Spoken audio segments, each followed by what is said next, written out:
मैं ज़ॉम्बी बनने के बाद सबसे पहला काम हर जगह मिल्क पाउडर और डायपर्स इकट्ठा करना शुरू किया, क्योंकि मैंने एक इंसानी बच्ची को अपनाया था। सभी ज़ॉम्बीज मेरा मजाक उड़ाते थे कि मैं कितना बेवकूफ हूँ, लेकिन उन्हें नहीं पता था कि यह बच्ची दरअसल ह्यूमन रेस की एम्प्रेस का रीबर्थ थी। अपने पिछले जीवन में उसने चारों दिशाओं में युद्ध लड़े थे, अनगिनत लाइफ एंड डेथ बैटल्स झेली थी, काउंटलेस दूसरी रेसेस के शक्तिशाली वॉरियर्स को मार गिराया था। लेकिन आखिर में डू जी क्लैन की गंदी स्नीक अटैक की वजह से स्टारी स्काई इंसेक्ट रेस की मदर क्वीन के हाथों मारी गई। अब उसका रीबर्थ 50 साल पहले अपोकलिप्स की शुरुआत में हुआ था, लेकिन इस बार वह एक छोटी बच्ची बनकर लौटी थी। उधर मैं जैसे ही इस दुनिया में ट्रांसमिग्रेट हुआ, तुरंत ज़ॉम्बीज के हमले का शिकार हो गया और आखिरकार खुद भी एक ज़ॉम्बी बन गया। अच्छी बात बस इतनी थी कि मेरी ह्यूमन कॉन्शियसनेस बची रही। पिछले 1 महीने से मैं सुपरमार्केट के फ्रिज में मिली फ्रोजन मीट खाकर जिंदा था, लेकिन अब वह मीट भी सड़ने लगी थी। भले ही ज़ॉम्बीज सड़ा हुआ मीट खाते हों, लेकिन ह्यूमन माइंड होने की वजह से मैं उसे नहीं खा सकता था। मजबूरी में मैंने खुद को एक साधारण ज़ॉम्बी की तरह डिस्गाइज किया और खाने की तलाश में बाहर निकल पड़ा। तभी एक घर के किचन में जाने ही वाला था कि अचानक बगल वाले कमरे से एक बच्ची के रोने की आवाज आई। मैंने बेडरूम का दरवाजा खोलकर देखा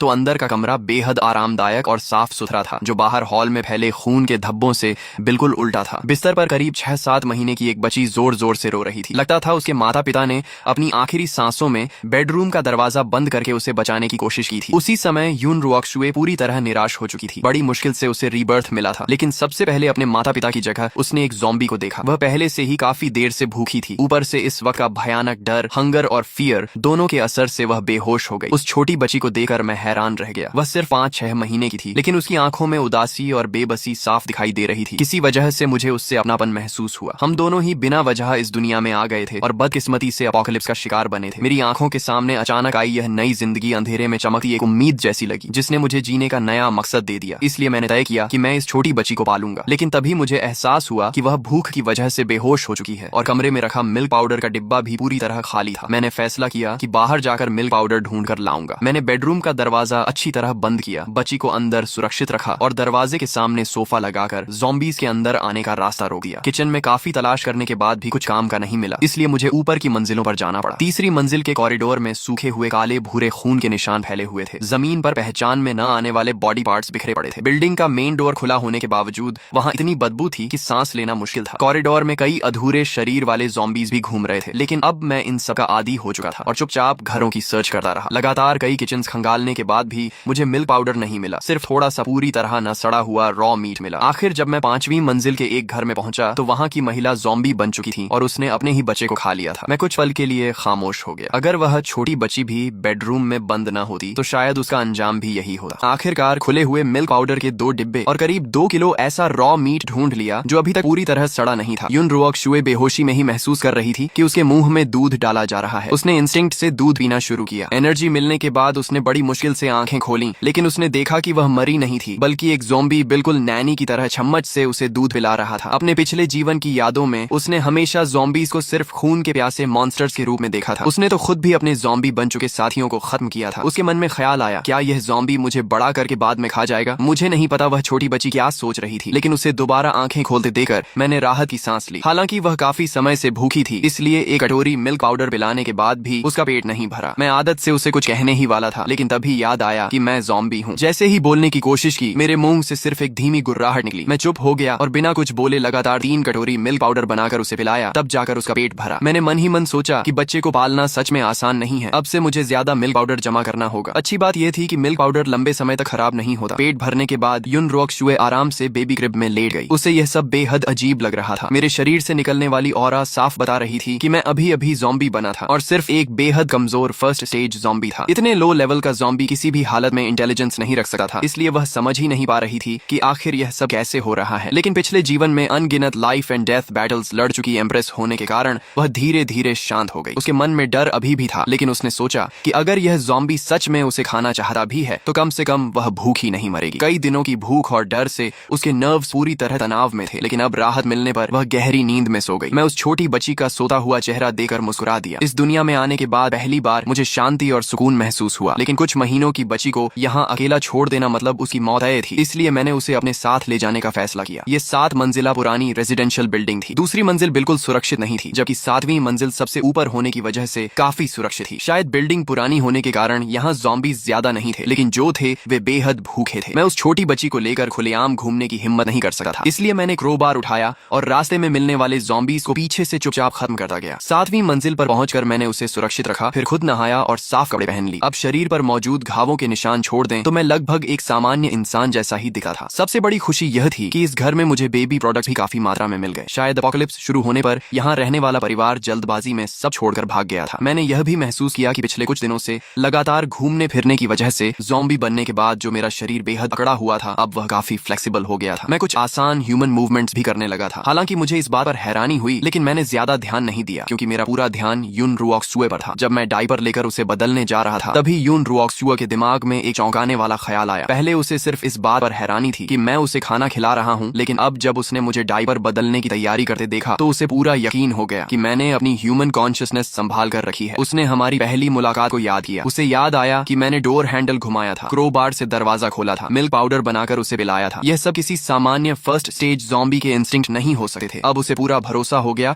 कि मेरे अंदर अभी भी इंसानी चेतना मौजूद है और वही मेरी ब्लड थर्स्टी ज़ॉम्बी इंस्टिंक्ट को दबा रही है। लेकिन अगले ही पल उसकी आंखें चौड़ी रह गईं। उसे एहसास हुआ कि मैं किसी भी तरह से महिला नहीं बल्कि एक पुरुष ज़ॉम्बी हूँ। उसने शर्माते हुए सोचा कि उसकी सारी इज्जत और डायपर बदलते समय ही चली जाएगी, लेकिन कुछ ही पल बाद उसने खुद को समझा लिया। आखिर उसे दोबारा जिंदगी मिली थी और उसकी जान भी इसी ज़ॉम्बी ने बचाई थी। इतनी छोटी बात पर नाराज होना ठीक नहीं था। उसने मुझे अपने अकड़े हुए हाथों से बड़ी मुश्किल से उसका डायपर बदलते देखा। उसके मन में एक साथ दुख और अपनापन दोनों पैदा हुए। उसने कल्पना की कि शायद कभी मेरा भी एक खुशहाल परिवार रहा होगा, लेकिन एपोकलिप्स ने सब कुछ छीन लिया और मुझे ज़ॉम्बी बना दिया। किसी भी दुनिया का न रह पाने वाला यह अकेलापन उसके दिल के सबसे नरम हिस्से को छू गया। उसी पल उसने मुझे अपने ज़ॉम्बी पापा के रूप में स्वीकार कर लिया। नया घर ठीक करने के बाद मैंने सोचा कि मुझे अपने और छोटी बच्ची दोनों के लिए ज्यादा से ज्यादा खाना जमा करना होगा। दिन में बाहर निकलना सर्वाइवर्स को शक में डाल सकता था और हमारी पहचान खुल सकती थी, इसलिए मैंने रात को बाहर जाने का फैसला किया। निकलने से पहले मैंने सिर्फ बेडरूम का दरवाजा ही बंद नहीं किया, बल्कि स्टेयरकेस के सामने बड़ी अलमारी भी लगा दी ताकि कोई ज़ॉम्बी या इंसान ऊपर ना आ सके। मैं सप्लाईज ढूंढने निकला। आसपास के रेजिडेंशियल एरिया में हर घर में थोड़ा थोड़ा सामान बचा था। धीरे धीरे काफी फूड जमा हो गया। हाइकिंग बैग भरने के बाद मैं बड़ी मात्रा में मिल्क पाउडर उठाकर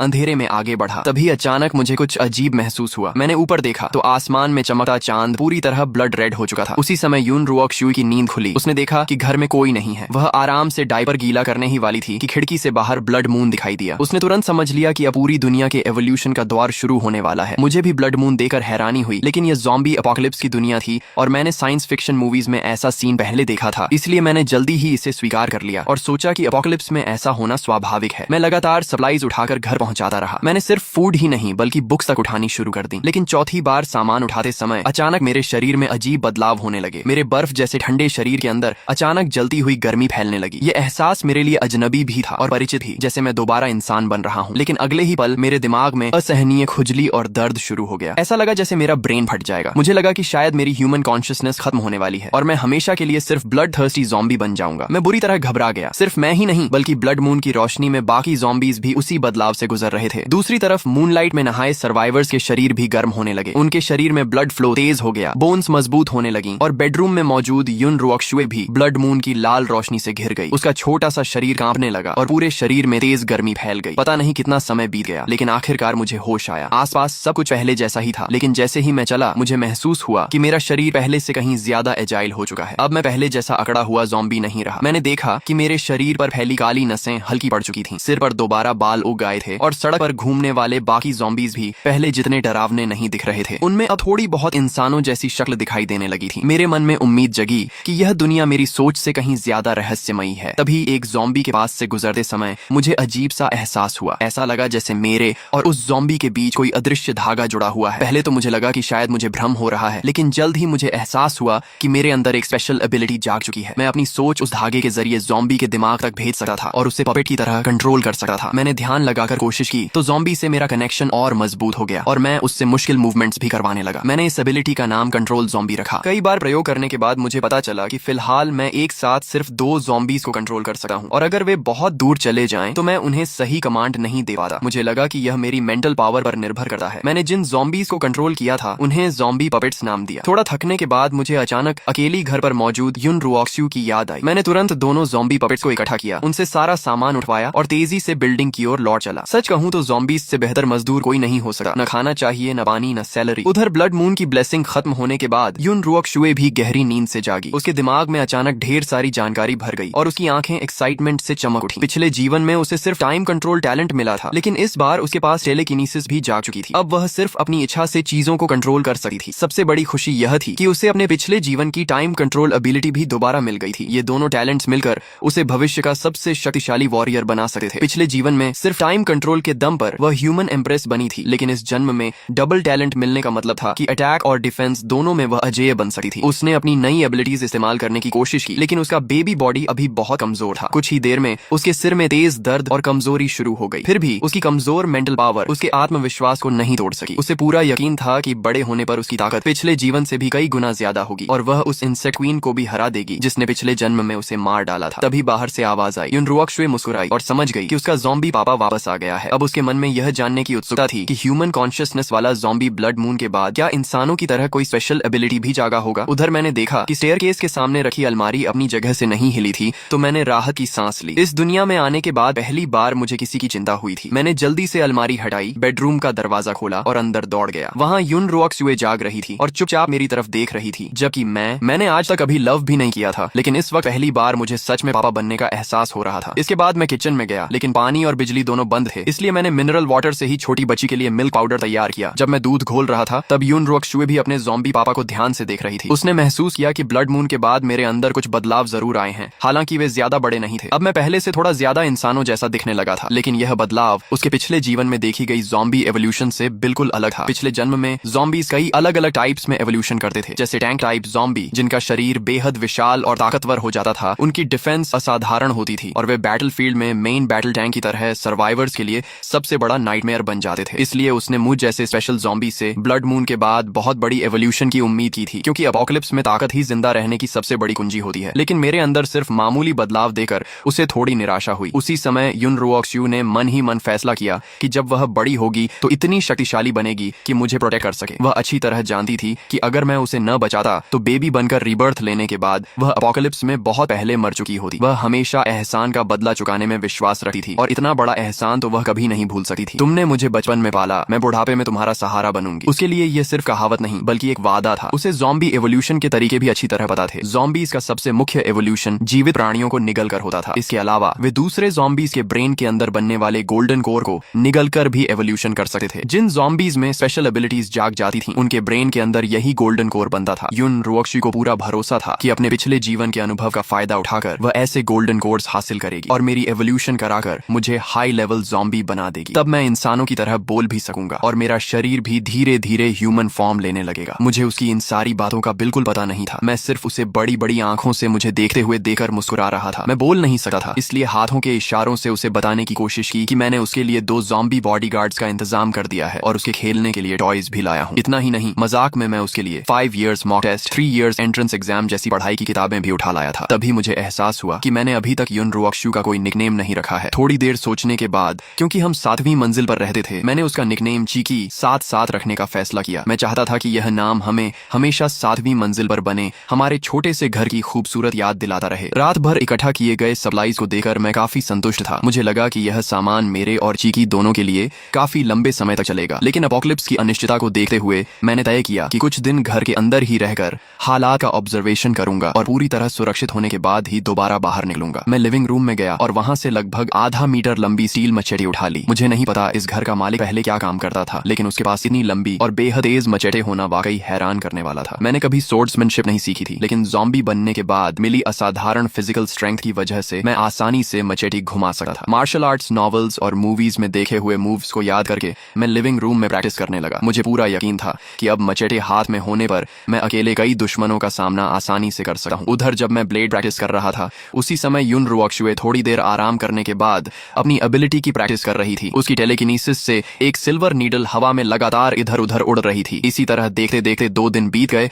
और हम दोनों की जिंदगी काफी आराम से चलने लगी। 2 दिन बाद मैंने हमेशा की तरह चीकी को दूध पिलाया ही था कि अचानक बाहर से कुछ अजीब आवाजें आने लगी। बैल्कनी से नीचे झांककर मैंने देखा कि सड़क पर मौजूद 2 ज़ॉम्बीज बिना किसी फूड के लिए लड़ाई किए एक दूसरे को बुरी तरह नोच रहे थे। ज़ॉम्बीज का यह व्यवहार मेरी अब तक की समझ से बिल्कुल अलग था। 7वीं मंजिल से साफ दिखाई नहीं दे रहा था, इसलिए मैं तुरंत 4थी मंजिल तक नीचे उतरकर हालात देखने चला गया। वहां मैंने देखा कि उनमें से एक ज़ॉम्बी करीब 2 मीटर लंबा था और उसकी फिजिकल स्ट्रेंथ बेहद जबरदस्त थी। एक ज़ॉम्बी बेहद तेज और फुर्तीला था, जबकि दूसरा टैंक टाइप ज़ॉम्बी था। दोनों के बीच भयंकर लड़ाई छिड़ गई। आखिर में टैंक ज़ॉम्बी ने अपनी जबरदस्त ताकत से एजाइल ज़ॉम्बी को दूर फेंक दिया और एक जोरदार मुक्के से उसका सिर कुचलकर मार डाला। इसके बाद उसने उसके ब्रेन के अंदर से एक सफेद गोल्डन कोर निकाला। निकाला। दोनों ज़ॉम्बीज की ताकत देखकर मैं दंग रह गया। मुझे खुशी हुई कि मैं लापरवाही से बाहर नहीं निकला था। अब मुझे समझ आ गया कि यह दुनिया मेरी कल्पना से कहीं ज्यादा खतरनाक है और मुझे अपनी थोड़ी सी एवोल्यूशन पर कभी घमंड नहीं करना चाहिए। लेकिन जब मैंने टैंक ज़ॉम्बी को गोल्डन कोर निकालते देखा तो मेरे अंदर उसे पाने की बहुत तीव्र इच्छा जाग उठी। मेरा इंस्टिंक्ट कह रहा था कि यह गोल्डन कोर मेरे शरीर के लिए बेहद फायदेमंद है। तभी मुझे समझ आया कि शायद दोनों ज़ॉम्बीज की लड़ाई इसी गोल्डन कोर को पाने के लिए थी। टैंक ज़ॉम्बी ने जैसे ही सफेद गोल्डन कोर निकला, वह उत्साह में अपनी छाती पीटने लगा, जोर जोर से दहाड़ा और आसपास खड़ी गाड़ियों को मुक्कों से तोड़ने लगा। आसपास मौजूद सामान्य ज़ॉम्बीज ये देखकर तुरंत पीछे हट गए। वे इंस्टिंक्ट से ही उससे डरने लगे। मैंने अनुमान लगाया कि गोल्डन कोर शायद एवोल्यूशन के बाद ज़ॉम्बीज की ताकत को और बढ़ा देता है। खास बात यह थी कि गोल्डन कोर को देखकर मेरे अंदर जो लालसा पैदा हुई वह इंसानी मांस खाने की इच्छा से भी कहीं ज्यादा प्रबल थी। अगर मैं इसे खा लूं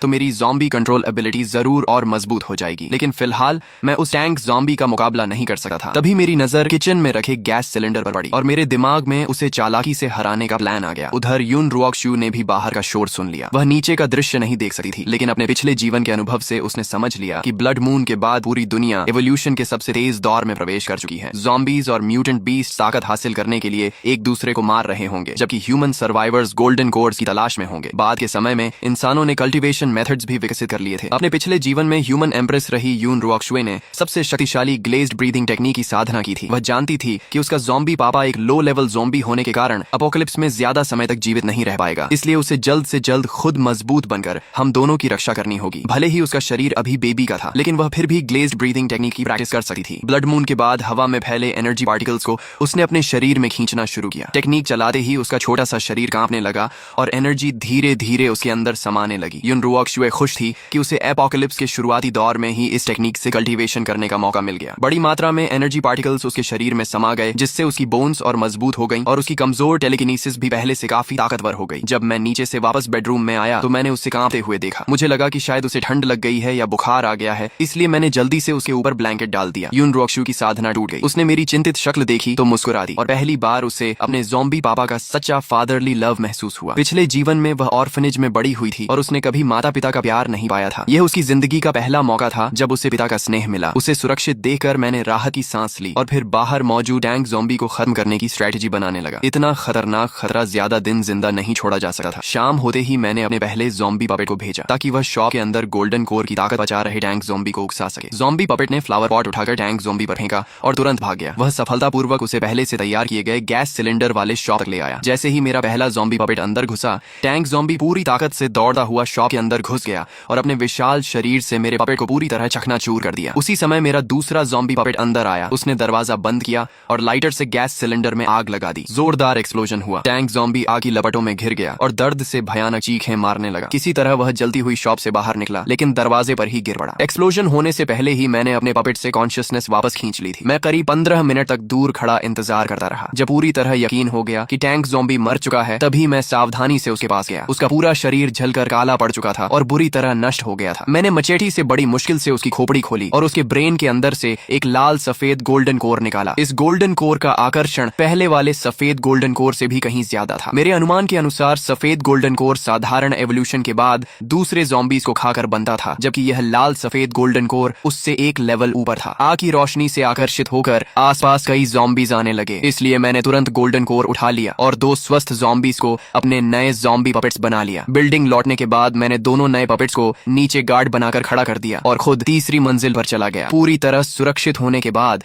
मैं अपने अंदर की इच्छा को रोक नहीं पाया और गोल्डन कोर निगल लिया। गोल्डन कोर ने मेरे पूरे शरीर को अंदर से बदलना शुरू कर दिया। मेरी स्किन पहले से ज्यादा ह्यूमन जैसी होने लगी। सिर्फ अपीयरेंस ही नहीं, बल्कि मेरी स्ट्रेंथ, स्पीड और एजिलिटी भी पहले से बेहतर हो गई। थोड़ी देर चक्कर आने के बाद मेरा दिमाग पहले से कहीं ज्यादा साफ हो गया। मेरी 5 सेंसेस भी तेज हो गई और ज़ॉम्बी कंट्रोल एबिलिटी पर मेरा नियंत्रण भी बेहतर हो गया। अब मैं एक साथ 5 ज़ॉम्बीज को कंट्रोल कर सकता था। इतना ही नहीं, मुझे एक नई एबिलिटी भी मिली, शेयर्ड विजन। पहले मैं सिर्फ अपनी आंखों के सामने मौजूद ज़ॉम्बी पपेट्स को ही कंट्रोल कर सकता था, लेकिन अब मैं उन्हें दूर से भी कंट्रोल कर सकता था। टेस्ट करने पर पता चला कि मेरी मेंटल पावर की रेंज लगभग 1 किलोमीटर है। इस रेंज के अंदर मुझे खुद बाहर जाने की जरूरत नहीं थी। मैं दूर बैठकर ही अपने ज़ॉम्बी पपेट से काम करवा सकता था। इससे मेरी सर्वाइवल एबिलिटी कई गुना बढ़ गई। उधर यून रुऑक्शु ने दूर से एक्सप्लोजन और टैंक ज़ॉम्बी की दर्द भरी दहाड़ें सुनी। उसे 7वीं मंजिल पर होने की वजह से अपनी चिंता नहीं थी, लेकिन मैं काफी देर तक वापस नहीं लौटा, इसलिए वह बेहद परेशान हो गई। वह जानती थी कि अपने बेबी बॉडी के साथ वह किसी इवॉल्व्ड ज़ॉम्बी का मुकाबला नहीं कर सकती। वह सिर्फ भगवान से यही प्रार्थना कर सकती थी कि उसका ज़ॉम्बी पापा सुरक्षित लौट आए। चिंता की वजह से वह ग्लेज्ड ब्रीदिंग टेक्निक पर भी ध्यान नहीं लगा पा रही थी। तभी बाहर दरवाजा खुलने की आवाज आई। युन रुओक्शुए ने राहत की सांस ली और उसके चेहरे पर मुस्कान आ गई। आखिर ताला खोलकर अंदर आने वाला उसका ज़ॉम्बी पापा ही हो सकता था। जब मैं वापस आया और उसे मुस्कुराते देखा तो मेरा दिल भी खुश हो गया। अब मेरी ताकत पहले से बढ़ चुकी थी और मैं उसे बेहतर तरीके से प्रोटेक्ट कर सकता था। मैं खुशी खुशी किचन में गया और उसके लिए मिल्क पाउडर बनाया। उसे मीठे स्वाद से दूध पीते देकर मुझे लगा जैसे मेरे इस सड़े हुए ज़ॉम्बी शरीर में फिर से जिंदगी लौट आई हो। अगले 2 दिनों तक मैं अपनी टेलीकिनेसिस से ज़ॉम्बी पपेट्स को आसपास सप्लाईज इकट्ठा करने भेजता रहा। मैंने नीचे की कई मंजिलों को वेयर हाउस बना दिया। बेबी प्रोडक्ट्स, फूड और ज़ॉम्बीज से लड़ने वाले कई टूल्स भी जमा हो गए। हमारी जिंदगी हर दिन लगभग एक जैसी थी, लेकिन फिर भी मुझे बेहद संतोष मिलता था क्योंकि मैं महसूस कर सकता था कि मेरी ताकत लगातार बढ़ रही है। दूसरी तरफ युन रुओक्शुए रोज मिल्क पीने के बाद ग्लेज्ड ब्रीदिंग टेक्निक की प्रैक्टिस करती रहती। कभी कभी उसे लिविंग रूम से हल्की हल्की आवाजें सुनाई देती। पिछले कुछ दिनों की घटनाओं को जोड़कर उसने अंदाजा लगाया कि मैं शायद किसी सुपर ज़ॉम्बी से मिल चुका हूँ। वह अच्छी तरह जानती थी कि इवॉल्व्ड ज़ॉम्बीज की ताकत सामान्य ज़ॉम्बीज से कई गुना ज्यादा होती है। इस नई दुनिया में साधारण ज़ॉम्बीज सबसे नीचे थे। उन्हें ह्यूमन सर्वाइवर्स, दूसरे ज़ॉम्बीज और म्यूटेंट बीस्ट्स तीनों से खतरा था। उसे इस बात ने बहुत भावुक कर दिया कि इतनी मुश्किल परिस्थितियों में भी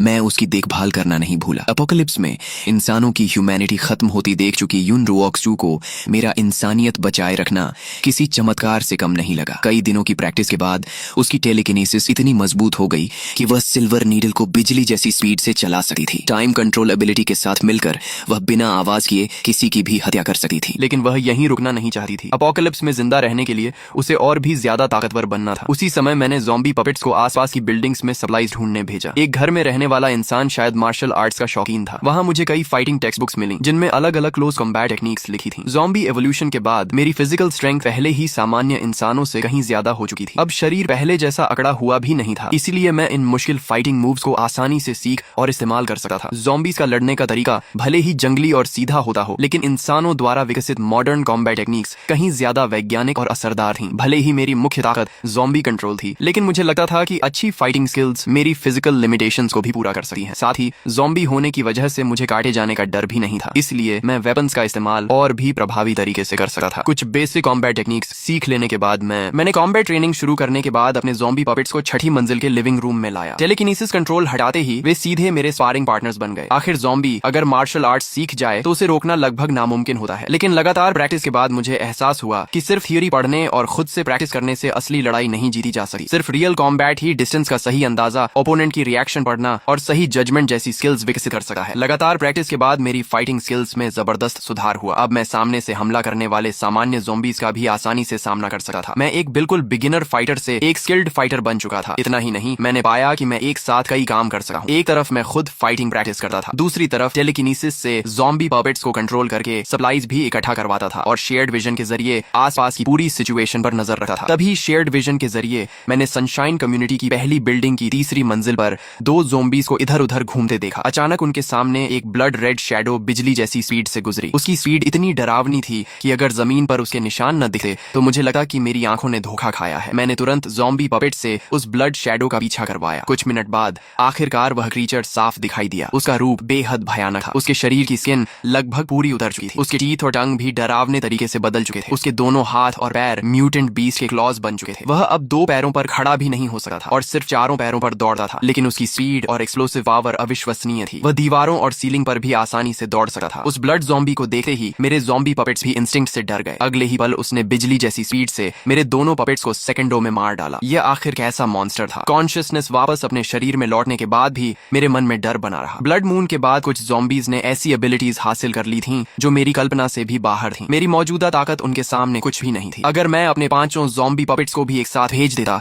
तो शायद वे भी पल भर में खत्म हो जाते। अब मैं सिर्फ यही उम्मीद कर सकता था कि वह ब्लड ज़ॉम्बी कभी हमारी 5 नंबर बिल्डिंग तक न पहुंचे। मैंने समय बर्बाद करना बंद कर दिया और हर दिन ज़ॉम्बीज के साथ रियल कॉम्बैट प्रैक्टिस करके खुद को मजबूत बनाने लगा। एक हफ्ते बाद मैं 6ठी मंजिल के लिविंग रूम में 3 ताकतवर ज़ॉम्बीज के एक साथ हमले का भी आसानी से सामना करने लगा। तंग जगह में भी मैं तेजी से मूव करता, सही मौका ढूंढता और अपनी टेक्निक से उन्हें जल्दी खत्म कर देता। फाइटिंग प्रैक्टिस के साथ साथ मैंने अपने ज़ॉम्बी पपेट्स को सप्लाईज ढूंढने के अलावा इवॉल्व्ड ज़ॉम्बीज की जानकारी इकट्ठा करने का काम भी दे दिया। ब्लड ज़ॉम्बी जैसे मॉन्स्टर्स से बिना पर्याप्त ताकत के भिड़ना आत्महत्या थी, लेकिन पहले मिले टैंक ज़ॉम्बी और एजाइल ज़ॉम्बी जैसे इवॉल्व्ड ज़ॉम्बीज को सही स्ट्रेटजी से हराया जा सकता था। पिछले कुछ दिनों की ऑब्जर्वेशन से मुझे यकीन हो गया था कि गोल्डन कोर सिर्फ इवॉल्व्ड ज़ॉम्बीज के ब्रेन में ही बनता है। दूसरी तरफ 7वीं मंजिल के बेडरूम में बेबी युन रुओक्शु की ताकत ताकत भी लगातार बढ़ रही थी। शुरुआत में वह सिर्फ सिल्वर नीडल हिलाने से ही थक जाती थी, लेकिन अब वह अपनी बेबी बॉडी को जमीन से 1-2 सेंटीमीटर तक हवा में उठा सकती थी। इंसानों के लिए उड़ना हमेशा से एक सपना रहा है। हालांकि यून रुओक शुए अभी सच में उड़ नहीं सकती थी, लेकिन लगातार प्रैक्टिस के बाद उसके पास अब कम से कम खुद की रक्षा करने लायक ताकत आ चुकी थी। उसे नहीं पता था कि अगर बड़े सर्वाइवर बेसिस को पता चल जाए कि एक बेबी हवा में तैर सकती है तो वे सभी उसे अपनी ऑर्गेनाइजेशन में शामिल करने के लिए लड़ पड़ेंगे। इतनी कम उम्र में ऐसी अचीवमेंट सचमुच चौंका देने वाली थी। छठी मंजिल की फाइटिंग प्रैक्टिस खत्म करने के बाद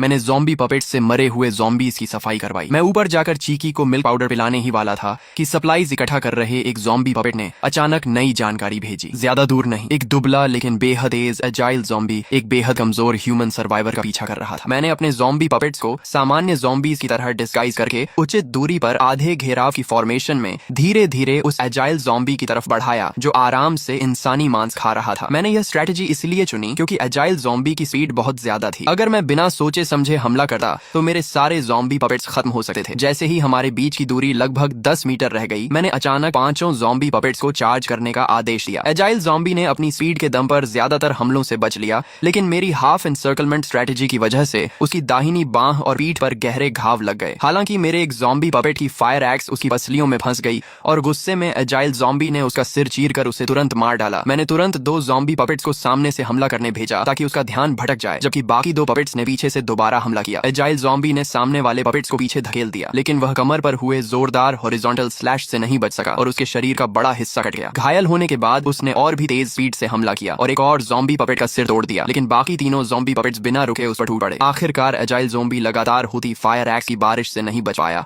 और वहीं मारा गया। उसे मारने के बाद मैंने बचे हुए ज़ॉम्बी पपेट्स से उसके ब्रेन से गोल्डन कोर निकलवाया और तुरंत उन्हें लेकर बिल्डिंग वापस लौट आया। वापस पहुंचकर मैंने ज़ॉम्बी पपेट्स को नीचे गार्ड पर लगा दिया और खुद गोल्डन कोर लेकर ऊपर चला गया। मैंने देखा कि यह भी पहले वाले की तरह सफेद था जिसमें हल्की सी लाल चमक थी। इसका मतलब यह एजाइल ज़ॉम्बी भी पहले किसी गोल्डन कोर को निगल चुका था। मैंने बिना देर किए गोल्डन कोर निगल लिया। एक बार फिर शक्तिशाली एनर्जी मेरे पूरे शरीर में फैल गई। एवोल्यूशन पूरी होने के बाद मेरी ताकत में जबरदस्त बढ़ोतरी हुई। अब मैं एक साथ 10 ज़ॉम्बी पपेट्स को कंट्रोल कर सकता था और मेरी कंट्रोल रेंज बढ़कर 3000 मीटर हो गई थी। अपनी नई ताकत से उत्साहित होकर मैंने ज़ॉम्बीज के झुंड में से 10 मजबूत ज़ॉम्बीज चुने, उन्हें फायर फाइटिंग सूट पहनाए और एक बेहद ताकतवर ज़ॉम्बी स्क्वाड तैयार कर लिया। इस स्क्वाड को देखकर मेरे अंदर आत्मविश्वास भर गया। मैंने कल्पना करनी शुरू कर दी कि एक दिन मैं विशाल ज़ॉम्बी आर्मी बनाऊंगा। अपनी टेलीकिनेसिस और अनगिनत ज़ॉम्बी पपेट्स के सहारे चारों दिशाओं में लड़ाइयां जीतूंगा। मैंने तो मास आर्मी स्ट्रेटेजी तक सोच ली थी, लेकिन मैं पहली बिल्डिंग में मौजूद उस भयानक ब्लड मॉन्स्टर को नहीं भूला था। आज एजाइल ज़ॉम्बी से लड़ने के बाद उसकी तुलना में वह ब्लड मॉन्स्टर और भी ज्यादा डरावना लगने लगा। भले ही अब मेरे पास 10 ज़ॉम्बी पपेट्स थे, लेकिन उसके बारे में जानकारी बहुत कम थी, इसलिए जीत की कोई गारंटी नहीं थी। मैंने तय किया कि कुछ दिन बाद फिर उससे मुकाबला करके उसकी असली ताकत का अंदाजा लगाऊंगा। आखिर वह एक टाइम बॉम्ब की तरह था जिसके रहते मैं चैन से नहीं रह सकता था। अगले 3 दिनों में मैंने छठी मंजिल को पूरी तरह ट्रेनिंग रूम में बदल दिया। लगातार कॉम्बैट प्रैक्टिस के दौरान मुझे महसूस हुआ कि एवोल्यूशन के बाद मेरी फिजिकल एबिलिटी हर पहलू में पहले से कहीं बेहतर हो गई है। मैंने संतोष से सिर हिलाया। अब मेरा शरीर सच में एपोकलिप्स सर्वाइवर जैसा लगने लगा था। ट्रेनिंग खत्म होने के बाद मैंने ज़ॉम्बी पपेट से बैटलफील्ड साफ करवाया, अपने शरीर से खून धोया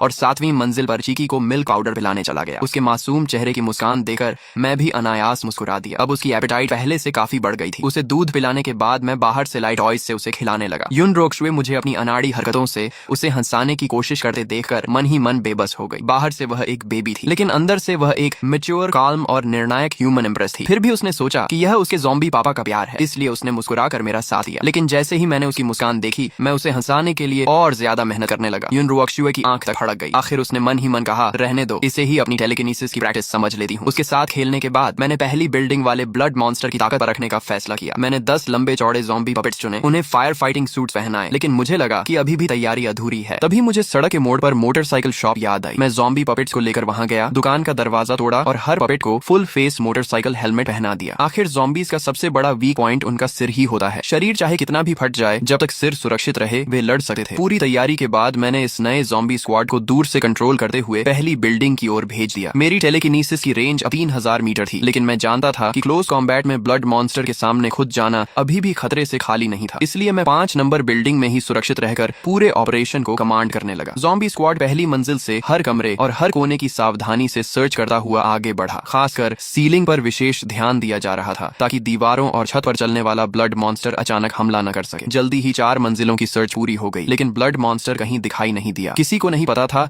कि वह स्पाइडर की तरह 5वीं मंजिल के एक ब्लाइंड स्पॉट में चिपका हुआ इंतजार कर रहा था। जैसे ही मेरे ज़ॉम्बी पपेट्स ऊपर पहुंचे, उसने अचानक हमला कर कर दिया। पहले ही वार में उसने दरवाजे के सबसे पास वाले ज़ॉम्बी पपेट को दूर उड़ा दिया। अच्छी बात यह रही कि हेलमेट की वजह से उसका सिर नहीं फूटा। मैंने तुरंत पूरे ज़ॉम्बी स्क्वाड को काउंटर अटैक का आदेश दिया और सभी ने फायर एक्सिस से हमला शुरू कर दिया। अगर इस समय युन रुओक्सुए वहां होती तो वह तुरंत पहचान लेती कि यह ब्लड मॉन्स्टर दरअसल अपोकलिप्स का मशहूर लिकर ज़ॉम्बी था। अपने पिछले जीवन में उसने देखा था कि अपोकलिप्स के शुरुआती दौर में इसी मॉन्स्टर ने ह्यूमन सर्वाइवर्स का भारी कत्लेआम किया था। गुस्से में लिकर ज़ॉम्बी ने अपने तेज क्लॉज से कई ज़ॉम्बी पपेट्स को दूर फेंक दिया, लेकिन मेरे कंट्रोल में होने के कारण वे अपनी चोटों की परवाह की बिना उसके क्लॉज से चिपक गए। उसी समय बाकी ज़ॉम्बी पपेट्स ने फायर एक्सिस से उसके सिर पर लगातार वार किए। लिकर ज़ॉम्बी घिर गया। उसने छलांग लगाकर निकलने की कोशिश की, लेकिन फिर भी कई वार उसके शरीर पर लगे। मैंने सभी ज़ॉम्बी पपेट्स को एक ही जगह लगातार हमला करने का आदेश दिया। आखिर 3 ज़ॉम्बी पपेट्स ने मिलकर उसकी एक पूरी बांह काट डाली। घायल लिकर ज़ॉम्बी तुरंत सीलिंग पर चढ़ गया। मैंने ज़ॉम्बी पपेट्स से उस पर फायर एक्सिस फेंकवाई, लेकिन उसकी स्पीड इतनी ज्यादा थी कि मेरे लो लेवल ज़ॉम्बी पपेट्स का एम और थ्रोइंग पावर दोनों कम पड़ गए। लिकर ज़ॉम्बी ने खिड़की का ग्लास तोड़ा, बिल्डिंग की बाहरी दीवार पर छलांग लगाई और पल भर में आंखों से ओझल हो गया। मैंने मन ही मन खुद को कोसा कि मैंने उसकी ताकत को कम आंका था। इतनी तैयारी के बाद भी मैं उसे पकड़ नहीं पाया। उसकी स्पीड इतनी ज्यादा थी कि वह बिल्डिंग की बाहरी दीवार पर भी जमीन की तरह दौड़ सकता था। उसके इस तरह बच निकलने का मतलब था कि अब वह सतर्क हो चुका है और शायद बदला लेने भी लौट सकता है। मुझे खुशी थी कि हेलमेट्स की वजह से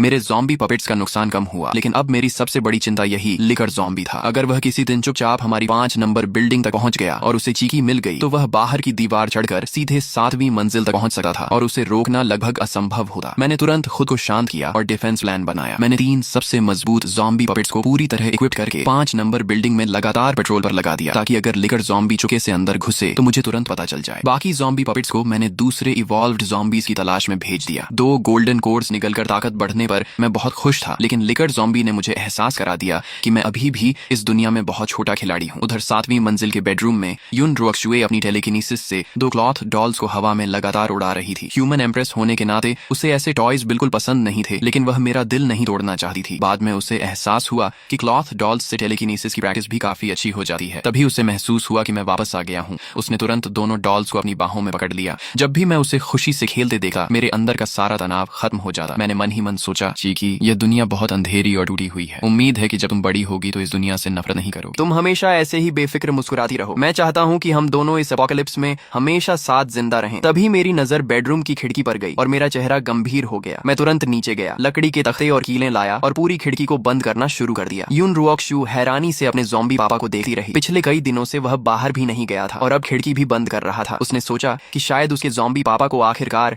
इवॉल्व्ड ज़ॉम्बीज की असली ताकत का एहसास हो गया है और अब वह बाहर की खतरनाक दुनिया से डरकर खुद को छिपाना चाहता है। काफी देर सोचने के बाद उसे यही वजह सबसे सही लगी। उसने मन ही मन मुस्कुराकर सोचा, लगता है मेरा ज़ॉम्बी पापा सच में बहुत डरपोक है। लेकिन उसने एक बात बिल्कुल नहीं सोची। असलियत यह थी कि मैं यह सब सिर्फ चीकी की रक्षा के लिए कर रहा था। ब्लड मून के बाद सिर्फ ज़ॉम्बीज ही नहीं, बल्कि इंसानों में भी कई इवॉल्वर्स पैदा हो चुके थे। शुरुआत में वे सामान्य ज़ॉम्बीज को देखकर घबरा कर भाग जाते थे, लेकिन समय बीतने के साथ साधारण इंसान भी आसानी से लो लेवल ज़ॉम्बीज का शिकार करने लगे। मैं लगातार खिड़की पर लकड़ी के तख्ते और कीलें लगा रहा था। काफी देर बाद आखिरकार मैंने पूरी खिड़की की मजबूत सुरक्षा तैयार कर ली। साथ ही मैंने जानबूझकर कुछ छोटे वेंटिलेशन होल्स भी छोड़े ताकि रोशनी और हवा आती रहे। इससे एक तरफ डिफेंस भी मजबूत रहा और दूसरी तरफ युन रुओक्सु को बंद और घुटन भरे माहौल में भी नहीं रहना पड़ा। अगर कभी ब्लड मॉन्स्टर हमला करता तो मुझे रिएक्शन देने के लिए थोड़ा समय भी मिल जाता। अगले 3 दिनों तक ब्लड मॉन्स्टर दोबारा दिखाई नहीं दिया, लेकिन फिर भी मैंने ज़ॉम्बी पपेट्स को लगातार 5 नंबर बिल्डिंग में पेट्रोल पर लगाए रखा। मैं किसी भी हालत में लापरवाही नहीं करना चाहता था। तभी अचानक मेरे दिमाग में टेलीकिनेसिस का एक सिग्नल आया। मेरे ज़ॉम्बी पपेट्स में से एक, जो 2 गलियां दूर एक छोटी ग्रोसरी शॉप से सप्लाईज इकट्ठा कर रहा था,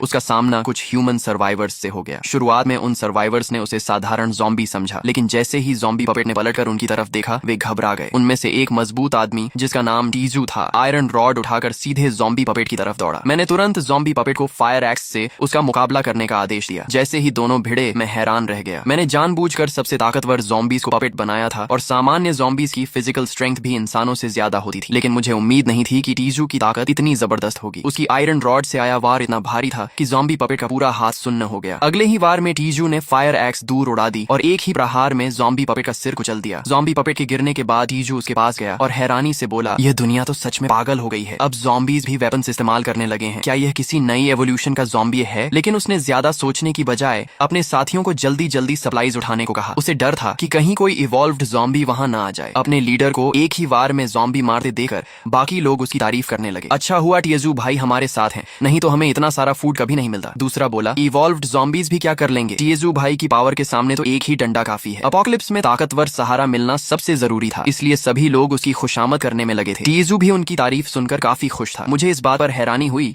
कि अपोकलिप्स शुरू हुए 1 महीने से ज्यादा हो चुका था और फिर भी ह्यूमन सर्वाइवर्स जिंदा थे। सबसे ज्यादा मेरा ध्यान टीजू पर गया। उसकी ताकत देखकर मुझे पूरा यकीन हो गया कि वह कोई ह्यूमन इवॉल्वर है, क्योंकि साधारण इंसान इतनी ताकत नहीं दिखा सकता। इंसानों की इंटेलिजेंस और चालाकी को देखते हुए मुझे चिंता हुई कि अगर वे हमारे सप्लाई तक पहुंच गए तो मेरी और चीकी दोनों की जान खतरे में पड़ सकती है। इसलिए मैंने फैसला किया कि अब से ज़ॉम्बी पपेट्स को उस इलाके में बिल्कुल नहीं भेजूंगा। ह्यूमन सर्वाइवर्स से हुई इस मुलाकात के बाद कुछ और दिन बीत गए। अब मैंने सप्लाईज इकट्ठा करना लगभग बंद कर दिया था, क्योंकि मेरे ज़ॉम्बी पपेट्स की एफिशिएंसी इतनी ज्यादा थी कि 5 नंबर बिल्डिंग के लगभग हर कमरे में अलग अलग तरह की सप्लाईज भर चुकी थी। दूसरी तरफ युन रुओक्सुए इन दिनों अपने बेडरूम में टेलीकिनेसिस की मदद से क्रॉलिंग प्रैक्टिस कर रही थी। धीरे धीरे उसके शरीर पर कंट्रोल बढ़ता गया और उसकी क्रॉलिंग स्पीड भी पहले से कहीं ज्यादा तेज हो गई। आखिरकार टेलीकिनेसिस की मदद से उसने चलना भी सीख लिया। तभी मैं कमरे का दरवाजा खोलकर अंदर आया। सामने का सीन देखकर मैं पूरी तरह शॉक रह गया। इतनी सी बेबी, और ये तो चल भी रही है। पहले तो मैं हैरान रह गया, फिर मेरे चेहरे पर खुशी छा गई। मैंने हमेशा चाहा था कि युन रुओक्सुए जल्दी से अपोकलिप्स के माहौल में खुद को ढाल सके, लेकिन मैंने कभी नहीं सोचा था कि वह इतनी छोटी उम्र में ही चलना सीख जाएगी। मैं उसे गोद में उठाकर लिविंग रूम में ले आया, क्योंकि वहाँ का समतल फर्श प्रैक्टिस के लिए ज्यादा अच्छा था। युन रुओक्सुए ने अपनी टेलीकिनेसिस की मदद से जल्दी ही वहाँ भी बैलेंस बना लिया, लेकिन उसके बेबी बॉडी की ताकत अभी कम थी। शरीर को संभालने में उसकी काफी मेंटल पावर खर्च हो रही थी। थोड़ी देर प्रैक्टिस करने के बाद वह खुद ही रुक गई। मुझे लगा कि वह थक गई है, इसलिए मैंने उसे उठाकर सोफा पर आराम से बैठा दिया। उसके बाद मैं अपनी स्टील मशेटी लेकर बैल्कनी में चला गया। मेरी बॉडी पूरी तरह इवॉल्व होने के बाद स्ट्रेंथ भी हर तरफ से बढ़ चुकी थी। अब जब मैं अपनी स्टील मशेटी घुमाता तो हवा चीरने की आवाज गूंजने लगी। फिलहाल मैं सिर्फ अपने पिछले जीवन में मार्शल आर्ट्स और वुक्सिया मूवीज में देखी हुई टेक्निक्स की नकल करके प्रैक्टिस कर रहा था, लेकिन मुझे हमेशा लगता था कि अगर इंसान खुद काफी स्ट्रांग हो जाए तो ईंट का टुकड़ा भी दूसरों का डिफेंस तोड़ सकता है। युन रुओक्सुए मुझे देखकर हैरान रह गई। मैं लगातार अपनी स्ट्रेंथ बढ़ा रहा था। उसकी नजर में मैं सिर्फ एक साधारण ज़ॉम्बी था। बस फर्क इतना था कि मेरे अंदर ह्यूमन कॉन्शियसनेस बची हुई थी और मैं वेपन्स इस्तेमाल कर सकता था, जिससे मैं लो लेवल ज़ॉम्बीज से बेहतर था। लेकिन पिछले जन्म की ह्यूमन एम्ब्रेस होने के कारण युन रुओक्सुए को कॉम्बैट और मार्शल आर्ट्स का बेहद गहरा एक्सपीरियंस था। उसकी नजर में मेरी स्वॉर्ड्समैनशिप इतनी बेकार थी कि अगर मेरा सामना किसी सच में स्किल्ड फाइटर से हो जाए तो वह पलक झपकते ही उसके ज़ॉम्बी पापा को मार देगा। दूसरी तरफ मैं यह देखकर खुश हो गया कि चीकी मुझे ध्यान से देख रही है। मुझे लगा वह मेरी स्वॉर्ड स्किल्स से प्रभावित हो गई है, इसलिए मैं और भी ज्यादा जोश से मचेटी घुमाने लगा। अगले कुछ दिनों तक मैंने चीकी को 6ठी मंजिल के लिविंग रूम में खुलकर चलने फिरने दिया और वह छुकर अपनी टेलीकिनेसिस की प्रैक्टिस करती रही। मेरी देखरेख में वह हर दिन पहले से ज्यादा स्टेबल होकर चलने लगी। सचमुच वह किसी जीनियस चाइल्ड से कम नहीं थी, लेकिन युन रुओक्सुए के दिल में क्राइसिस की फीलिंग लगातार बढ़ती जा रही थी। ब्लड मून के बाद ज़ॉम्बीज और म्यूटेंट बीस्ट्स दोनों ही तेजी से इवॉल्व हो रहे थे। मेरे जैसे ऑर्डिनरी ज़ॉम्बी के लिए भविष्य में सर्वाइवल करना मुश्किल होता जाएगा, इसलिए उसे जल्द से जल्द स्ट्रांग बनना था। कम से कम वह अपोकलिप्स में मेरा बोझ नहीं बनना चाहती थी। तभी अचानक बिल्डिंग के बाहर एक गुस्से से भरी दहाड़ सुनाई दी। मेरा ध्यान तुरंत ज़ॉम्बी पपेट्स की शेयर्ड विजन में चला गया। सोसाइटी के ग्रीन बेल्ट में 2 इवॉल्व्ड ज़ॉम्बीज आपस में भयंकर लड़ाई कर रहे थे। उनमें से एक लगभग 2.5 मीटर लंबा टैंक ज़ॉम्बी था। उसके हर पंच से जमीन में गहरे गड्ढे बन रहे थे। दूसरी तरफ वही लिकर ज़ॉम्बी था जिससे मैं पहले लड़ चुका था। उसके क्लॉज किसी तेज ब्लेड की तरह थे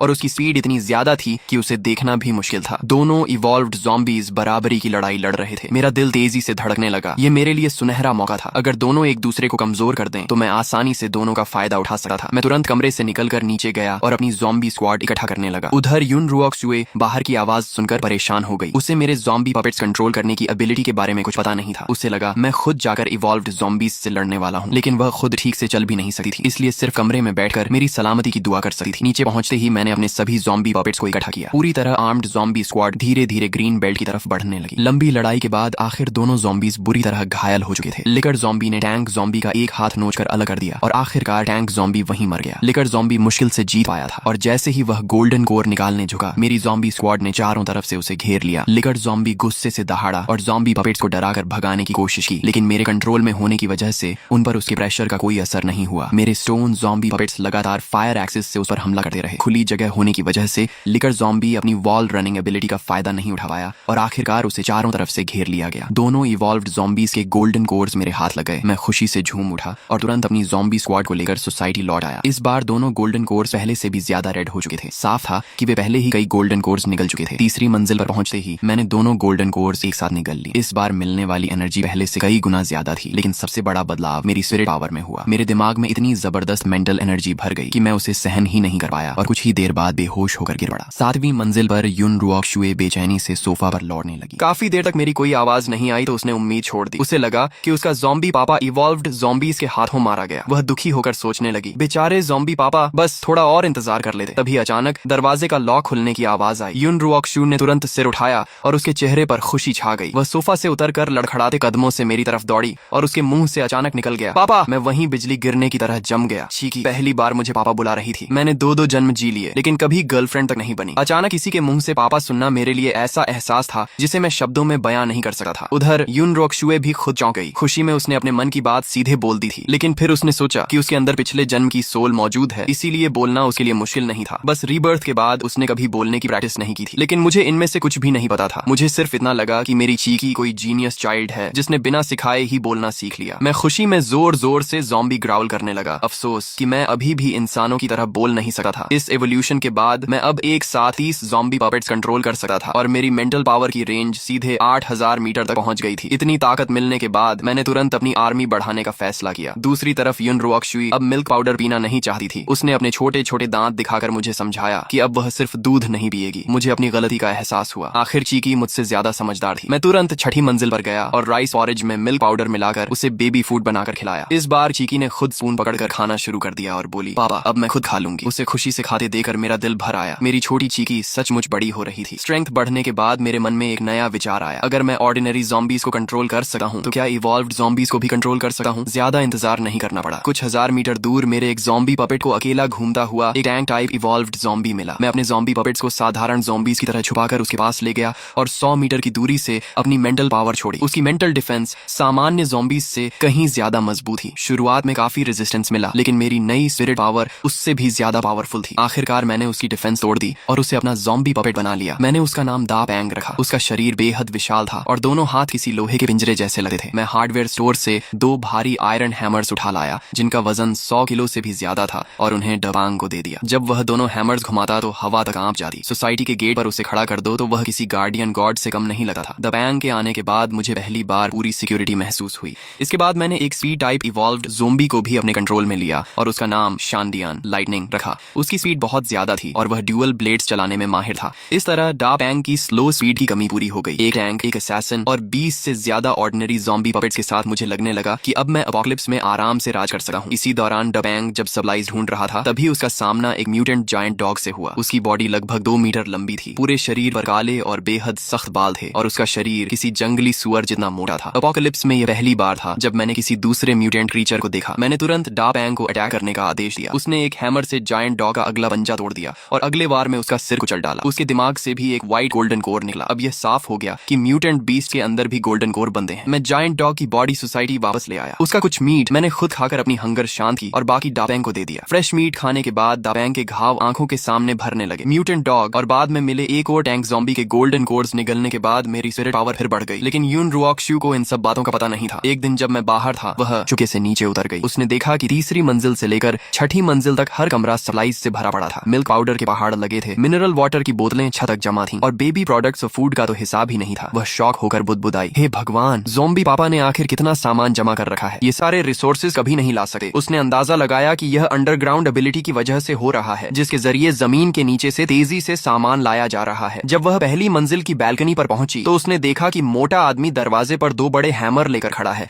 इससे उसका यकीन और भी पक्का हो गया कि पापा इसी अंडरग्राउंड एबिलिटी की मदद से अंदर बाहर आते हैं। असल में वह मोटा आदमी मेरा कंट्रोल किया हुआ ज़ॉम्बी पपेट था। लेकिन युन रुओक्शु यह नहीं जानती थी। उसने मन ही मन फैसला किया कि जब उसकी ताकत काफी बढ़ जाएगी तो सबसे पहले इसी बड़े मोटे ज़ॉम्बी को खत्म करेगी ताकि पापा के रास्ते की रुकावट हट जाए। उसने प्रॉपर्टी कॉन्ट्रैक्ट भी ढूंढ निकाला और उसे पता चला कि वह जियांगहाई सिटी में है। उसने तुरंत अपने पिछले जन्म की यादें खंगालनी शुरू की। जियांगहाई सिटी में 2 बहुत मशहूर पावर हाउसेस थे। पहली थी 9 बार रिवाइव होने की ताकत रखने वाली महिला police officer 9 death demon police. दूसरा था लाइटनिंग पावर को कंट्रोल करने वाला mutated white bear thunder roar. अगर 9 डेथ डीमन पुलिस को उसके पूरी तरह ताकतवर बनने से पहले अपने साथ मिला लिया जाए तो भविष्य में वह बहुत बड़ी मदद साबित होगी। कुछ देर बाद एक मिलिट्री हेलीकॉप्टर शहर के ऊपर से गुजरा और पर्चे गिराने लगा। उनमें लिखा था कि जियांगहाई सिटी की मिलिट्री ने शहर के बाहर सर्वाइवर्स बेस बना लिया है। मैंने पर्चा पढ़कर यूं ही फेंक दिया। मैं खुद एक ज़ॉम्बी था। इंसानों के बेस से मेरा कोई लेना देना नहीं था। वहीं युन रुओक्शु ने ठंडी हंसी के साथ पर्चे को मसल कर फेंक दिया। वह पिछले जन्म में सर्वाइवर्स बेस में रह चुकी थी। वहां सिर्फ अंधेरा, अन्याय और गंदी पॉलिटिक्स भरी हुई थी। ऐसे चालाक इंसानों के बीच रहने से कहीं बेहतर था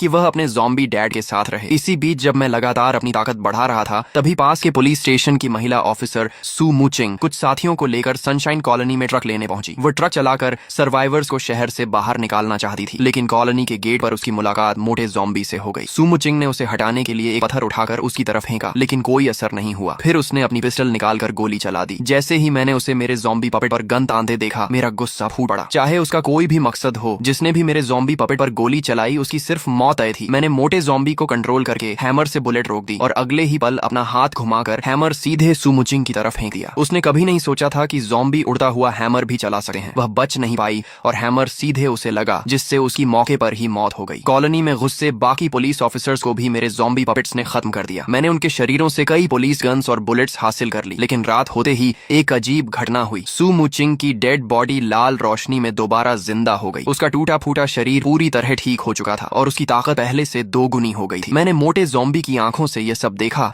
और पूरी तरह हैरान रह गया। ये क्या भूत है? ये पुलिस ऑफिसर तो सच में दोबारा जिंदा हो गई। सू मुचिंग खुद भी पूरी तरह कंफ्यूज थी। उसने अपना शरीर चेक किया तो एक भी घाव नहीं था। उसकी स्ट्रेंथ और स्पीड दोनों काफी बढ़ चुकी थी। तभी उसे एहसास हुआ कि शायद वह एक इवॉल्वर बन चुकी है, जिसके पास मरने के बाद रिवाइव होने की एबिलिटी है। अगले दिन सू मुचिंग फिर वापस आई और इस बार उसके साथ पहले से कहीं ज्यादा पूरी तरह आर्म्ड पुलिस ऑफिसर्स थे। मेरा गुस्सा 7वें आसमान पर पहुंच गया। पिछली बार मैंने उसकी जान छोड़ दी थी, लेकिन वह फिर से चुनौती देने चली आई। इस बार मैंने 3 इवॉल्व्ड ज़ॉम्बीज से उस पर हमला करवाया, लेकिन रिवाइव होने के बाद उसकी ताकत इतनी बढ़ चुकी थी कि वह तीनों ज़ॉम्बीज के बीच भी आसानी से लड़ रही थी। मैंने अपने गनर ज़ॉम्बी पपेट को फायर करने का आदेश दिया, लेकिन वह ज्यादातर बुलेट्स भी डॉज कर गई। आखिरकार मुझे मौका मिला और मैंने उसे फिर से बुरी तरह घायल कर दिया। इस बार मैंने उसका शरीर पूरी तरह चूर चूर कर दिया ताकि कोई गलती न रह जाए, लेकिन उसी रात वह फिर से रिवाइव हो गई और उसकी ताकत एक बार फिर दोगुनी हो गई। ये क्या मजाक है? ये औरत तो चीट कोड लेकर आई है। मैं पूरी तरह बेबस हो गया। मरकर वापस जिंदा होना और हर बार और ताकतवर बन जाना, इससे भी बड़ी परेशानी यह थी कि कोई छुपा हुआ इवॉल्वर लगातार उसकी मदद कर रहा था। जब भी मेरा हमला सू मुचिंग पर लगने वाला होता, कोई रहस्यमयी ताकत उसे 1 सेकंड के लिए रोक देती। यहाँ तक कि बुलेट्स भी हवा में मुड़ जाती थी। और वह छुपा हुआ इवॉल्वर असल में युन रुओक शुए थी। उसने काफी समय तक कॉलोनी का निरीक्षण किया था और उसे शक हो गया था कि यहाँ कोई ज़ॉम्बी किंग छुकर सभी ज़ॉम्बीज को कंट्रोल कर रहा है। इसलिए उसने अपनी सीक्रेट वॉइस टेक्निक से सू मुचिंग से संपर्क किया और खुद को इनविजिबल एक्सपर्ट बताकर उसके साथ मिलकर ज़ॉम्बी किंग को मारने की योजना बनाई। सू मुचिंग को लगा कि उसे अपना साथी मिल गया है और उसने तुरंत साथ काम करने के लिए हामी भर दी। उसी रात सू मुचिंग ने गेट पर मोटे ज़ॉम्बी का ध्यान भटकाया और सफलतापूर्वक कॉलोनी के अंदर घुस गई, लेकिन बिल्डिंग नंबर 5 के सामने मैंने खुद उसका रास्ता रोक लिया। 7वीं मंजिल पर मौजूद शाओ चीकी की रक्षा करने के लिए मैंने अपने सारे ज़ॉम्बी पपेट्स को बिल्डिंग नंबर 5 के आसपास इकट्ठा कर लिया था। हाथ में मचेटी लेकर मैं पूरी तरह गुस्से में हमला करने लगा। मेरा हर वार बेहद निर्दयी था। मेरी रोज वाली नरमी बिल्कुल गायब हो चुकी थी। युन रुओक शुए पहली बिल्डिंग की दूसरी मंजिल से छुकर सब देख रही थी। वह अपनी टाइम कंट्रोल एबिलिटी से बार बार मेरे जानलेवा हमलों को रोक रही थी, लेकिन सिर्फ इस हद तक कि सू मुचिंग मरे नहीं। वह किसी भी कीमत पर सू मुचिंग को मुझे चोट पहुंचाने भी नहीं दे रही थी। सू मुचिंग पूरी तरह कंफ्यूज हो गई। यह इनविजिबल एक्सपर्ट आखिर किसकी साइड पर है? मैं इस ज़ॉम्बी पर हमला करती हूँ तो भी रोकता है। तब युन रुओक शुए ने सिर्फ एक बात कही, इस ज़ॉम्बी को तुम हाथ नहीं लगा सकती। लड़ाई और भी भयानक होती गई। सू मुचिंग पूरी ताकत से बिल्डिंग नंबर 5 में घुसने की कोशिश करती रही, लेकिन मैं उसे हर बार रोक देता। मैं लगातार दर्द भरी दहाड़े मार रहा था। अपने सबसे प्यारे लोगों की रक्षा करने का मेरा गुस्सा पूरे कॉलोनी का तापमान गिरा रहा था। तभी युन रुओक शुए को आखिरकार सच्चाई समझ आ गई। जब सू मुचिंग बिल्डिंग नंबर 5 की तरफ बढ़ी तो कॉलोनी के सारे ज़ॉम्बी पागलों की तरह उसी बिल्डिंग की तरफ दौड़ पड़े। वे किसी ज़ॉम्बी किंग की रक्षा नहीं कर रहे थे, बल्कि 7वीं मंजिल पर मौजूद उसी इंसान की रक्षा कर रहे थे। और उन सभी ज़ॉम्बीज को जान देकर उसकी रक्षा करने का आदेश देने वाला कोई और नहीं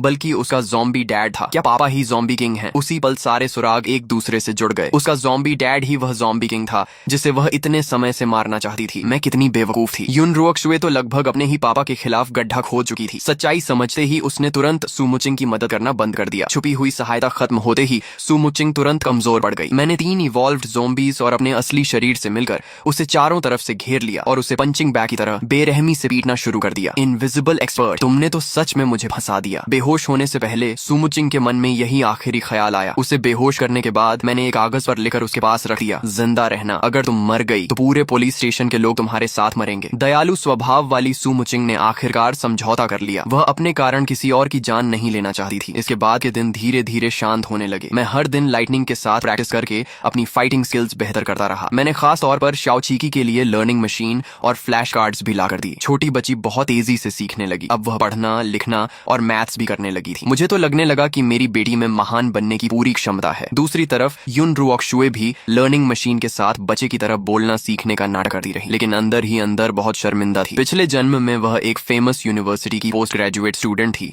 और अब उसे फिर से बेबी एजुकेशन सीखनी पड़ रही थी। इसी दौरान जब भी मैं बाहर जाता, वह चुपके से नीचे उतरकर सुमुचिंग से बातें करने चली जाती। बड़ी और छोटी दोनों की अच्छी फ्रेंडशिप हो गई। सुमुचिंग उस मासूम बच्ची पर बिल्कुल शक नहीं करती थी और अपनी सारी जानकारी उसे बता देती थी। वहीं युन रुओक्शुए मन ही मन सोच रही थी कि भविष्य की 9 डेथ डीमन पुलिस को अपने साथ कैसे मिलाया जाए। आखिर वह भविष्य में अर्थ रैंक तक पहुंचने की क्षमता रखने वाली पावर हाउस थी। अगर वह साथ आ जाए तो बहुत बड़ी मदद मिलेगी। मैंने देखा कि शाओचीकी को सुमुचिंग से बातें करना बहुत पसंद है, इसलिए मैंने उसे कभी नहीं रोका। आखिर किसी इंसान का उस छोटी बच्ची से सामान्य तरीके से बात करना अच्छी बात ही। बस हर बार मैं सुमुचिंग की आयरन चेन अच्छी तरह बांध देता था और लाइटनिंग नंबर 1 को सख्त आदेश देता था कि उस पर हर समय नजर रखे। अचानक एक दिन मेरे ज़ॉम्बी पपेट ने नई खबर भेजी। दूर सड़क पर पहली बार एक सेकंड टियर टायरेंट ज़ॉम्बी दिखाई दिया। उस ज़ॉम्बी की दोनों भुजाएं पूरी तरह तेज ब्लेड्स में बदल चुकी थीं और उसकी स्ट्रेंथ व स्पीड बेहद खतरनाक स्तर पर पहुंच चुकी थी। एक ह्यूमन इवॉल्वर उसके पीछे पीछे जान बचाकर भाग रहा था। वह इंसान वही ताकतवर आदमी टीजू था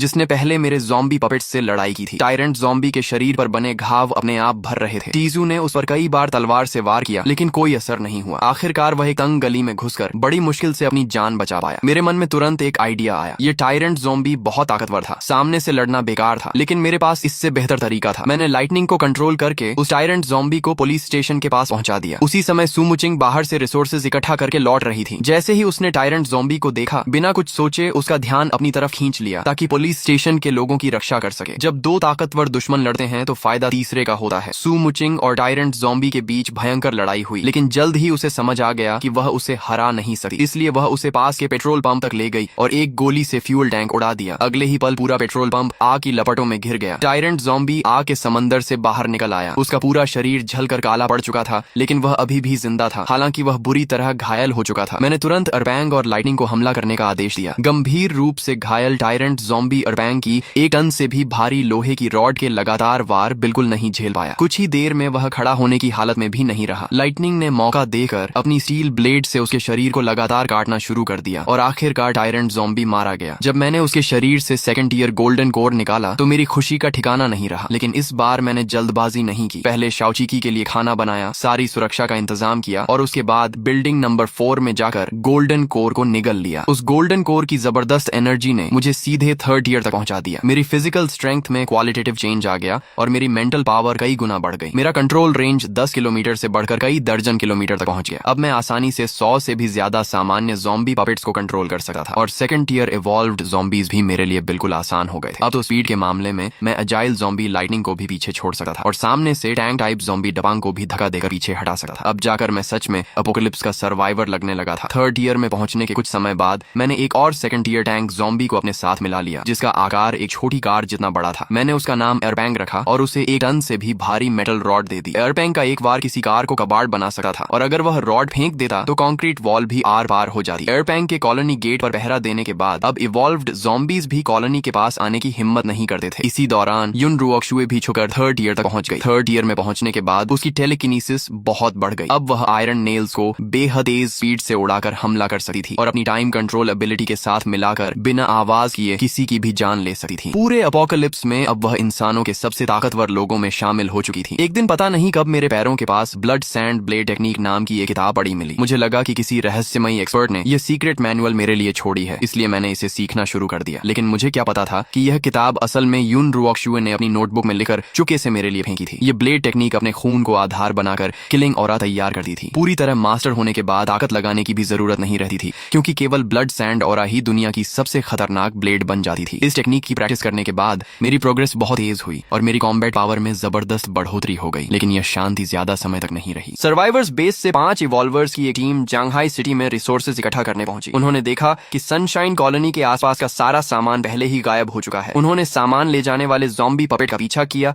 और आखिरकार कॉलोनी तक पहुंच गए। रात के समय वे दीवार फांदकर अंदर घुस गए, लेकिन उन्हें यह नहीं पता था कि जैसे ही उनके पैर जमीन पर पड़े उसी पल मैंने उन्हें देख लिया था। मेरी ज़ॉम्बी पपेट आर्मी ने तुरंत उन्हें चारों तरफ से घेर लिया। इवॉल्व्ड ज़ॉम्बी लाइटनिंग नंबर 2 ने एक इवॉल्वर को पल भर में मार गिराया। वहीं डपांग के 2 बड़े हैमर्स ने 2 मेले इवॉल्वर्स को जोरदार वार से पीछे धकेल दिया। इस भयंकर लड़ाई के बीच मैं खुद भी मैदान में उतर गया। ब्लड सैंड ब्लेड टेक्निक सीखने के बाद मेरा एक ही हॉरिजॉन्टल स्लैश आखिरी भागते हुए इवॉल्वर को कमर से 2 हिस्सों में काटने के लिए काफी था। उनके शरीरों से मुझे सर्वाइवर्स बेस के आइडेंटिटी कार्ड्स मिले। मिले। तभी मुझे एहसास हुआ कि इंसानों की ताकत मेरी उम्मीद से कहीं तेजी से बढ़ रही है। सनशाइन कॉलोनी का राज देर सवेर सबके सामने आ ही जाएगा, इसलिए मैंने कॉलोनी छोड़ने का फैसला किया। मेरा अगला टारगेट शहर के बाहर स्थित चिंगशुई फार्म था। वहाँ खुली जमीन थी, खेती की जा सकती थी, इंसानों की ताकत से दूर था और आसपास ज़ॉम्बीज की भी कमी नहीं थी, जिससे मैं अपनी आर्मी लगातार बढ़ा सकता था। सबसे जरूरी बात यह थी कि वहाँ शाओ चीकी को बड़ा होने के लिए कहीं बेहतर माहौल मिलेगा। वह हमेशा कंक्रीट बिल्डिंग्स के बीच बंद नहीं रह सकती थी। उसे धूप चाहिए थी, ताजी हवा चाहिए थी और ताजी सब्जियां भी। सब्जियों की बात आते ही मुझे अपनी बेटी की चिंता होने लगी। इतने दिनों से उसका खाना बहुत लिमिटेड था। हर दिन milk powder, egg fried rice और राइस पेस्ट ही मिल रहा था, एक पता हरी सब्जी तक नहीं। फार्म पहुंचने के बाद मैं अपने ज़ॉम्बी पपेट्स से खेत जोतूंगा, खेती करूंगा और शाओ चीकी को ताजे फल और सब्जियां खिलाऊंगा। उसे न तो मार सकता था और न ही यूं ही छोड़ सकता था, लेकिन जब यहाँ से जाना ही था तो बेहतर यही था कि उसे आजाद कर दूं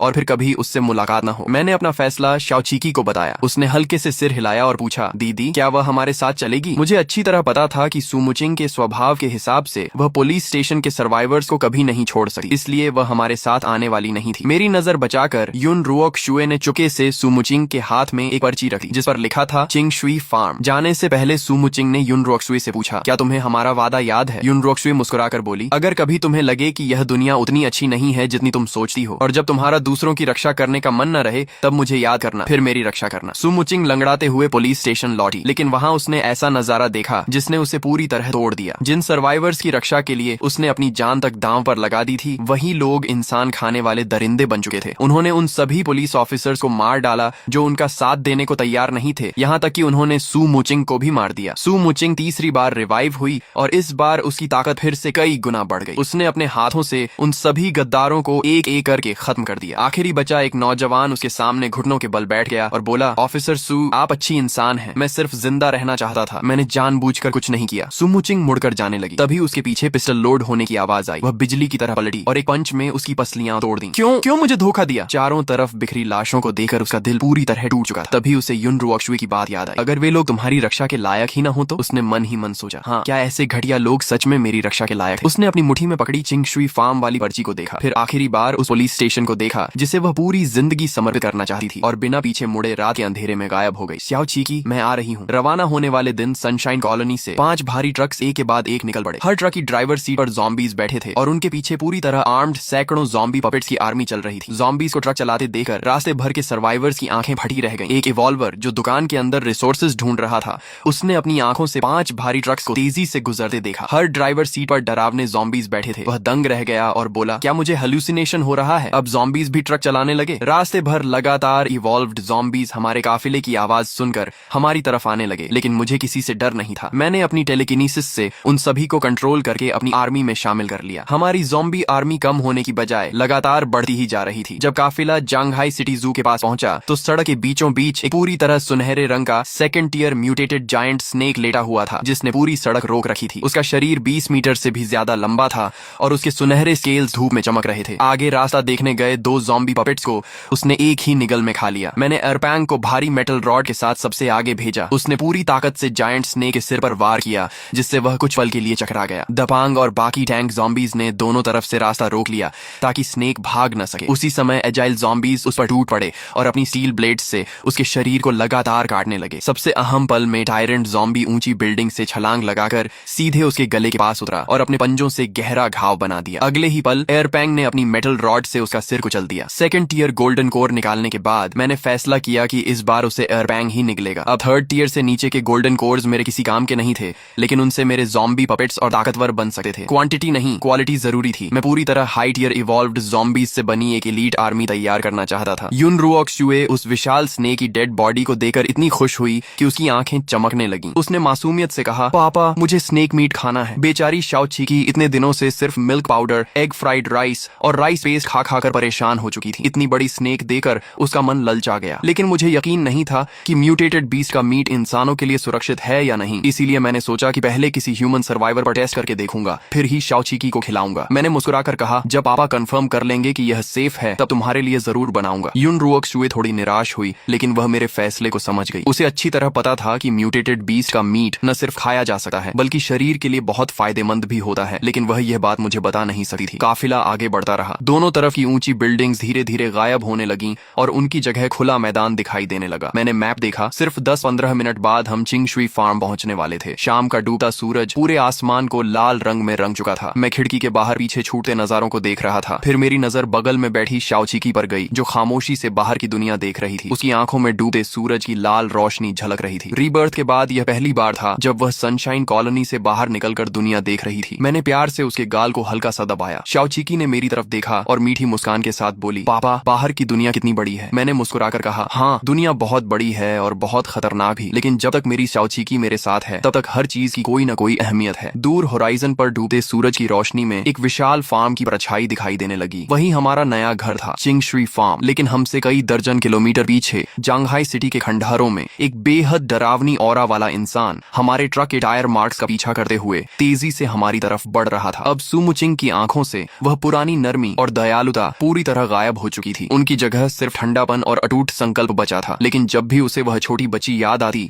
जो मिल्क बॉटल पकड़कर उसकी तरफ मुस्कुराती थी, उसके होंठों पर अनजाने में हल्की सी मुस्कान आ जाती। चिंगशुई फार्म पहुंचने के बाद हमने मैप के बताए रास्ते की बजाय जंगल के अंदर वाली पगडंडी पकड़ ली। कुछ दूर चलने के बाद आखिरकार फार्म का मेन गेट दिखाई दिया। बड़े स्टील गेट के दोनों तरफ लकड़ी के खंभों और आयरन वायर फेंस से बनी ऊंची बाउंड्री थी। फेंस पर हाई वोल्टेज वार्निंग के बोर्ड लगे हुए थे और कई जगह किसी के जबरदस्ती तोड़कर अंदर घुसने के निशान भी दिखाई दे रहे थे। ट्रक में बैठे बैठे मैंने पूरे फार्म का निरीक्षण किया और मन ही मन काफी संतुष्ट हुआ। चिंगशुई फार्म चारों तरफ से शांत था। यहाँ किसी की आसानी से नजर नहीं पड़ती थी। इसका एरिया सनशाइन कॉलोनी से कहीं ज्यादा बड़ा था, जिसमें मैं, शाओचिकी और मेरी विशाल ज़ॉम्बी आर्मी आराम से रह सकते थे। सबसे बड़ी बात यह थी कि यहाँ का माहौल बिल्कुल खुला था, इतना दबाव वाला नहीं था। इसलिए शाओचिकी के बड़े होने के लिए यह जगह सबसे बेहतर थी। शाओचिकी ने अंगड़ाई लेते हुए पूछा, पापा, क्या हम पहुंच गए? मैंने सिर हिलाया और पहले कुछ ज़ॉम्बी पपेट्स को टूटी हुई बाउंड्री से अंदर भेजकर पूरे फार्म की जांच करने का आदेश दिया। जैसे ही वे अंदर गए, मेरी भौहें सिकुड़ गईं। पूरे फार्म में सूखे हुए काले भूरे खून के धब्बे फैले हुए थे। मैंने सबसे पहले वेजिटेबल गार्डन ढूंढा, लेकिन वहाँ की सारी खेती पूरी तरह बर्बाद हो चुकी थी और जमीन पर विशाल पैरों के निशान बने हुए थे। साफ था कि फार्म के अंदर म्यूटेटेड एनिमल्स मौजूद थे। तभी फार्म के अंदर से लड़ाई और जानवरों की दहाड़ने की आवाजें सुनाई दी। मैंने ज़ॉम्बी पपेट्स को आवाज की दिशा में भेजा। पोल्ट्री एरिया में पहुंचकर